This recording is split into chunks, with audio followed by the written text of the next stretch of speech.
on va commencer à organiser tout ça. Le rig est presque fini. Alors niveau organisation, ce qu'on va faire, déjà, il y a la courbe ici en dessous qui va nous permettre de déplacer le personnage, le mettre où on veut, le tourner ainsi que l'agrandir. Alors je vais renommer cette courbe. Alors je vais l'appeler main character.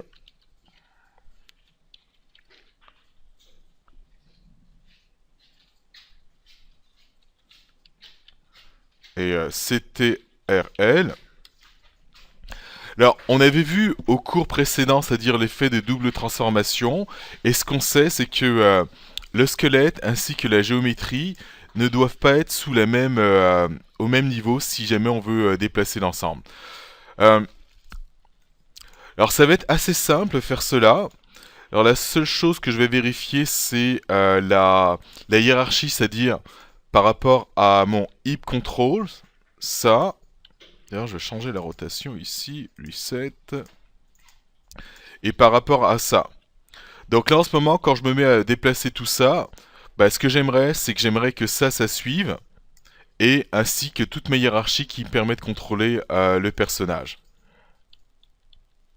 Alors ça va être assez simple.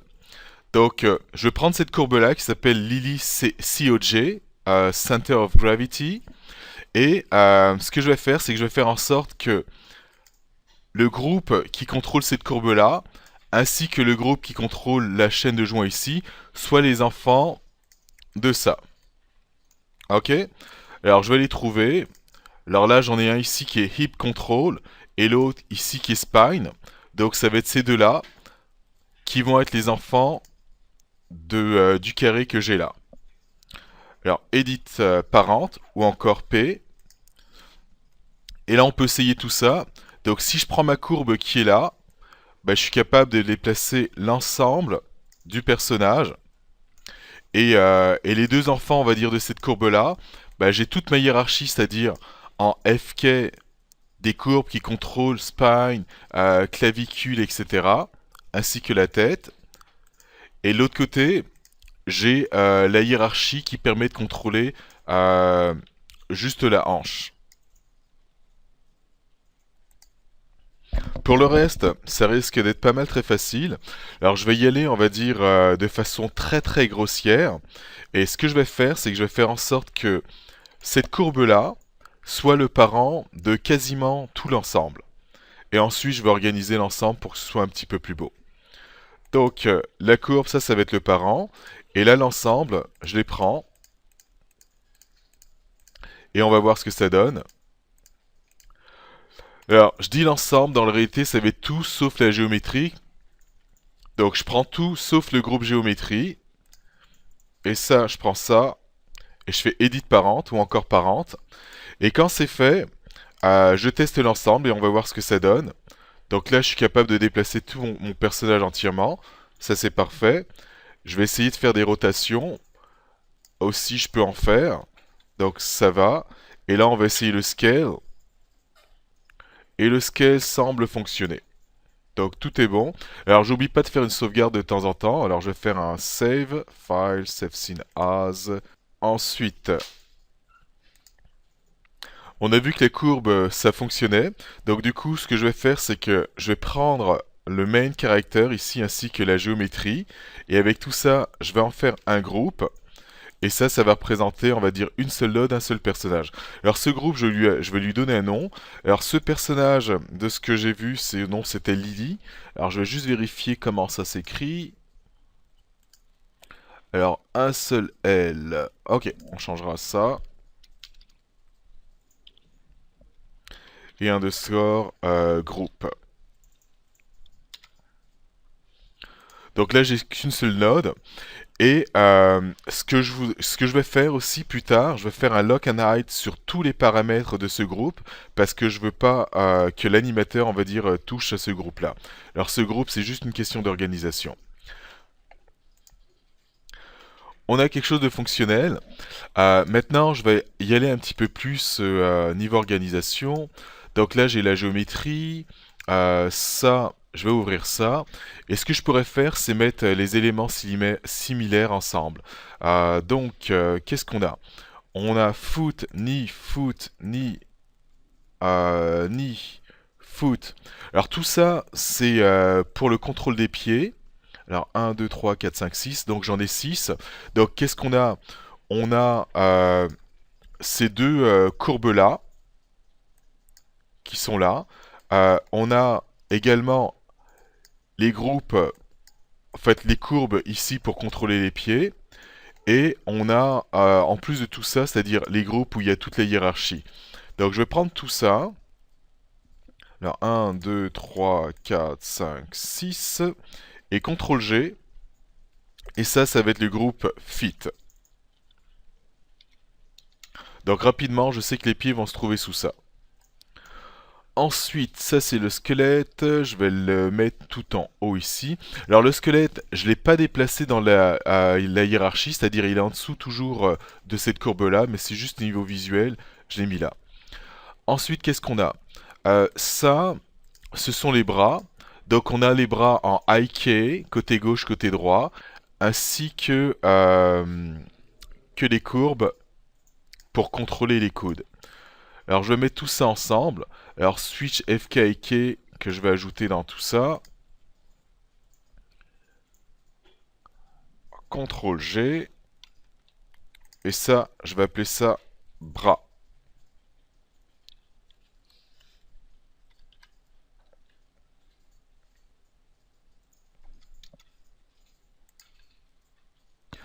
Je vais prendre les deux groupes de mains. Et je fais un groupe avec ça que je vais appeler hands.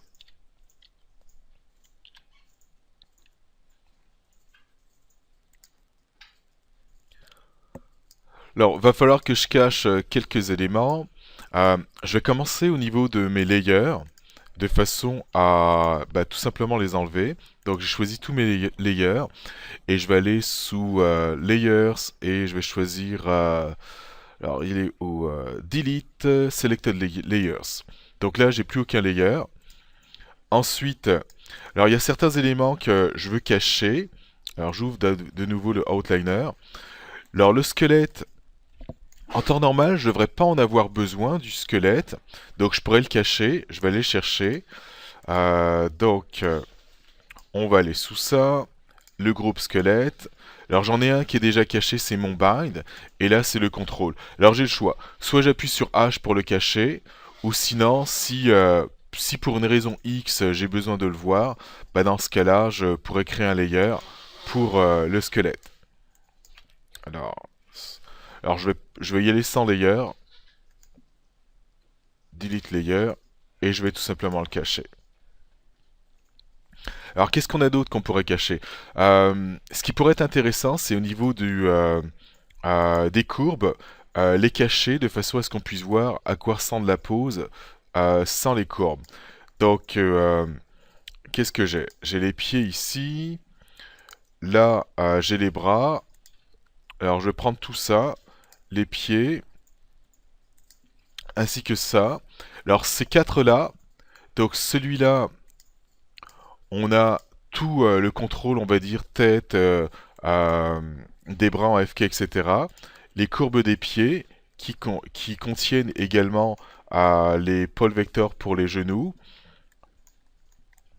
Les courbes des mains.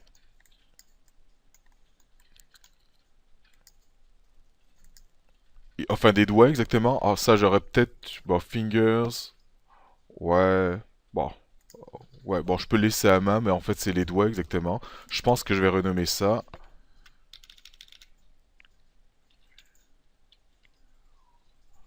Groupe. Donc, je prends ces quatre-là, et tout ça, je vais mettre ça sous un layer. Et ce layer, je vais l'appeler courbe. Contrôle. Save. Comme ça, rapidement, je pourrais tout cacher ou bien tout afficher. Au niveau des jambes, on peut constater que on a un IK qui est visible, qui est là, et je vais faire en sorte qu'il soit pas visible de façon à ce que l'animateur, on va dire, n'y touche pas. Alors ça va être assez simple.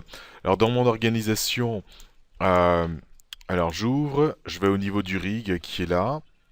Ensuite, ça va être au niveau des pieds, donc je vois fit ici. Et là, au niveau des pieds, ce que j'ai mes deux groupes, c'est-à-dire qui contiennent toutes les hiérarchies pour les jambes. Donc celui-là ainsi que celui-là.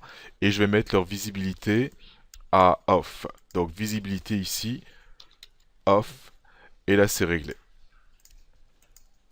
Alors cette partie, elle est faite. Qu'est-ce qui va me rester encore à cacher? Ah oui, il y avait le contrôle, le squelette ici de contrôle que j'avais caché tout à l'heure. Je vais le mettre sous un layer. Alors c'est celui-là, contrôle pelvis. Alors si j'opte pour ça, bah, ce qu'il va falloir que je fasse, c'est au moins cacher mes chaînes FK et IK. Alors je vais vous les montrer assez rapidement. Donc là je suis en mode IK comme on peut le voir ici. Et si je prends le switch ici et je passe de IK à FK, on peut voir que j'ai mes chaînes de joints, c'est-à-dire celle-là, ainsi que celle-là, que j'aimerais cacher en tout temps. Alors je me mets dans mon outliner, j'appuie sur F, et là je peux les avoir vite fait. Donc ça et ça, sélectionné, et j'appuie sur H, là c'est caché. Alors même chose pour ce côté-là. On va passer en mode, exemple, IK. Je prends ça ici, que je mets là. Ensuite, là, je vais me mettre entre les deux, comme ça on va voir les deux chaînes. Et là, j'ai celle-là ainsi que celle-là. Outliner, j'appuie sur F. Et une fois que j'appuie sur F, je les ai ici. Et là, H pour pouvoir les cacher. Donc dans tous les, là en tout temps, bah, je les verrai pas.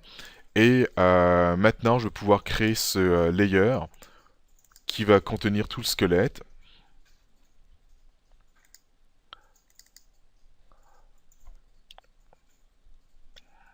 Alors, skeleton.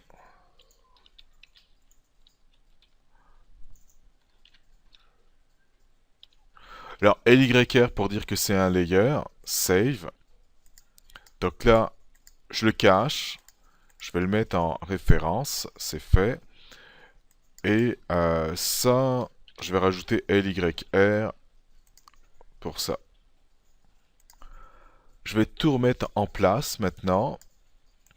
Donc ça, on va mettre tout ça à 0. Ça aussi à 0. Et ça à 0.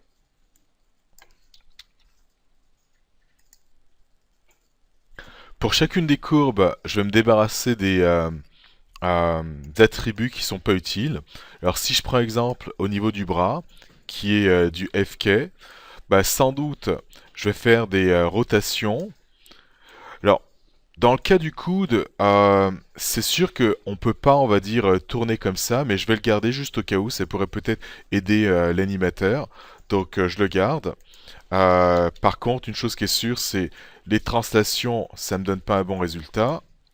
Et le scale, non plus.